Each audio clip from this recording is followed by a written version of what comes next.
일단 로그인을 해야 돼요. 로그인을 해서 홍길동이라는 계좌로 로그인을 합니다. 그럼 이제 우리가 여기 계정을 눌러서 회원 페이지로 갈 수 있게 했어요. 여기에서 이제 홍이라는 유저가 쓴 게시물 목록이 나오면 돼요. 쭉 나오면 돼요. 자, 그러기 위해서는 게시물 목록이 필요합니다. 아티클 리스트죠. 자, 그러면은 여기 멤버 컨트롤러에 이 인포 URL, 자, 여기를 타고 들어가면은 페이지로 보내주고요. 상세 페이지로 보내주고, 자, 이 상세 페이지, 이 인포라는 상세 페이지는 여기 템플릿이에요. 멤버 인포. 자, 여기에다가 이제 URL을 만들려고 하는 거죠. 그래서 이 회원이, 현재 로그인한 회원이 작성한 게시물 목록을 쭉 보여줄 거예요. 자, 그러면 게시물 목록을 우리가 이 리스트에서 이런 식으로 작성을 했었죠. 이거 복사를 좀 해보겠습니다. 복사를 하고, 인포에다가 이렇게 넣을게요.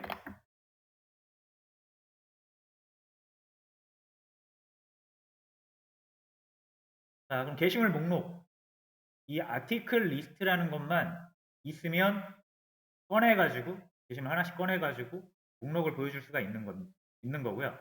이 아티클 리스트는 어디서 넘어온다? 컨트롤러에서 넘어오죠. 아티클 같은 경우는 아티클 컨트롤러에서 넘어왔고요. 이거 인포 같은 경우는 이제 멤버 컨트롤러에서 이 화면으로 보내주니까 이 아티클 리스트가 이 멤버 컨트롤러에서 보내주면 됩니다. 그래서 여기 모델 어트리뷰트에다가 아티클 리스트를 보내준 거고요. 이 아티클 리스트 같은 경우는 어디서 찾아왔다?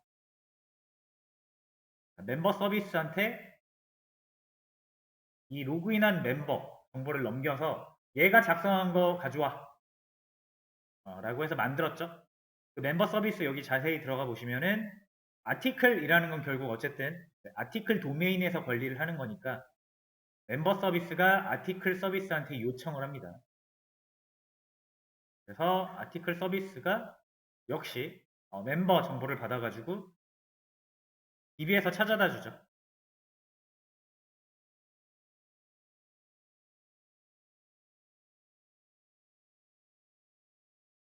자, 이렇게 하는 이유는 우리가 지금 만들고 있는 방식이 단방향, JPA의 단방향 방식으로 구현을 하고 있어서 그렇고요.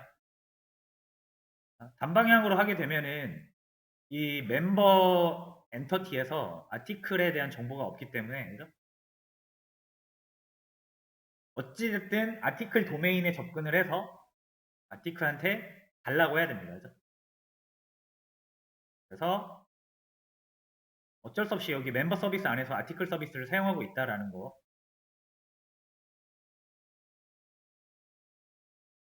자, 어쨌든 근데 이제 얻어올 수는 있잖아요. 결과를 얻을 수 있어요. 우리 이거 출력해서 확인까지 했습니다. 그래서 홍으로 로그인을 하면은 홍이 작성한 게시물 목록을 이렇게 받아서 출력까지 했었어요. 이 콘솔 창에다가.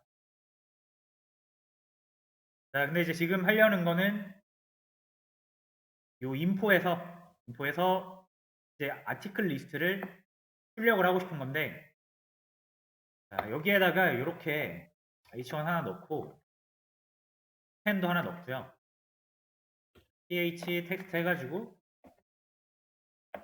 자, 현재 로그인한 사람 정보를 꺼내 올 거예요. 세션 점 로그인 유저죠.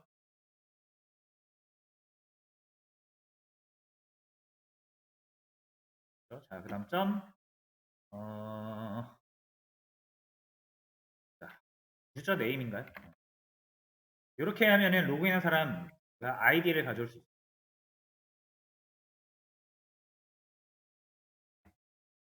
자, 그 다음에 여기에다 뭐 할 거냐면 이렇게 그냥 제목 하나 지어주겠습니다.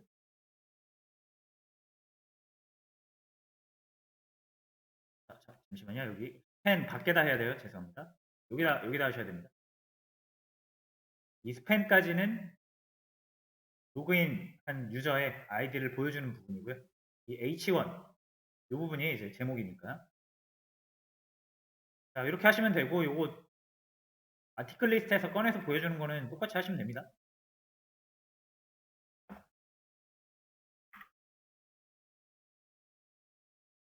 자, 이렇게 해서 홍님이 작성한 게시물 목록 해가지고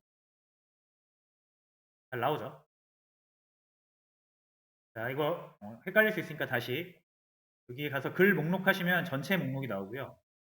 보시면은 요 위에 두 개가 홍이 작성한 거고, 요 3번이 팀이 작성한 겁니다. 그리고 현재 로그인한 사람은 홍이고요. 홍이 이제 자기 자신의 그 아이디를 이렇게 딱 클릭을 하면은 내가 작성한 목록만 볼 수 있는 거예요.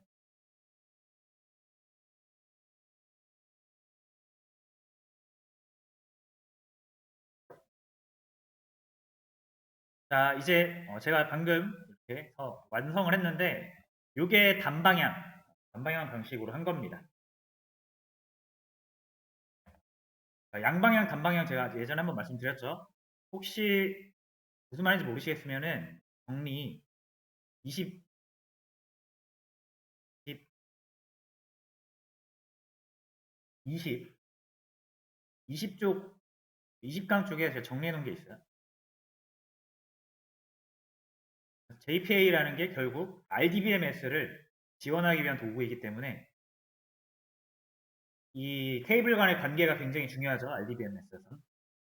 그리고 JPA에서는 테이블을 엔터티로 표현하니까, 자바 클래스로 표현하니까 결국 자바 클래스, 이 두 개의 자바 클래스의 관계 설정이 제일 중요한데, 그게 뭐 1대 N, 1대1, N 대1, 뭐 N 대 N 이런 걸로 있고, 한쪽에서만 알고 있는 게 단방향, 양쪽에서 모두 알고 있는 게 양방향. 요게 핵심 개념이라고 보시면 됩니다. 자, 제가 이제 이런 개념들을 언급을 하긴 하는데,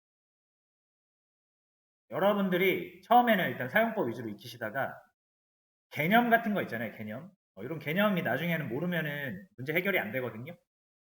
그 개념을 아시긴 해야 되는데, 첫 번째로 먼저 사용법을 익히시고 그 다음에 개념을 익히시면 돼요. 개념 같은 경우는 제가 이렇게 정리를 해놓긴 하는데, 여러분들이 GPT 이용하시면 개념 공부는 쉽습니다. 그래서 개념 공부 같은 거에 너무 이제 뭐랄까 걱정을 하지 마시고, 내가 하나도 개념을 몰라.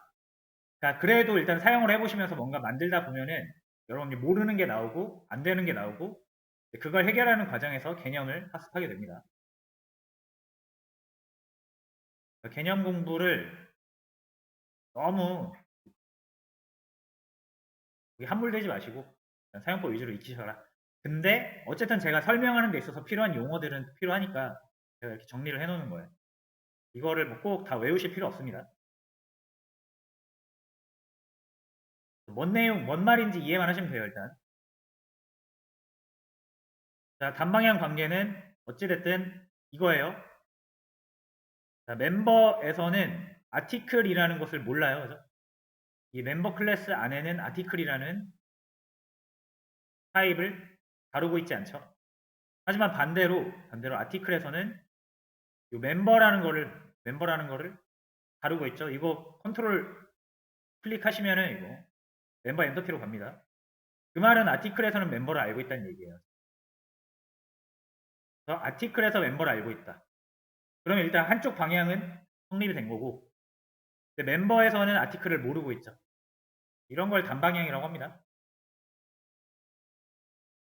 그래서 아티클에서는 article.member. 뭐시기 해가지고 아티클로부터 멤버 정보를 찾아 들어갈 수가 있는데, 그 반대는 불가능한 거죠.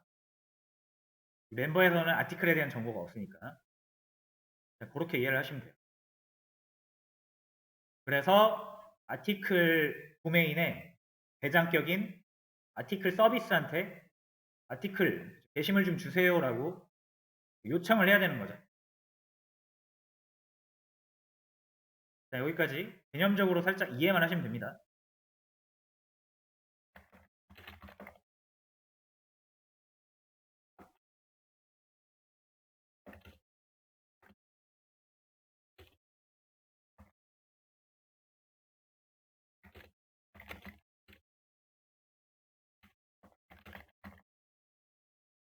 이렇게 정리를 좀 해볼 수 있을 것 같고요.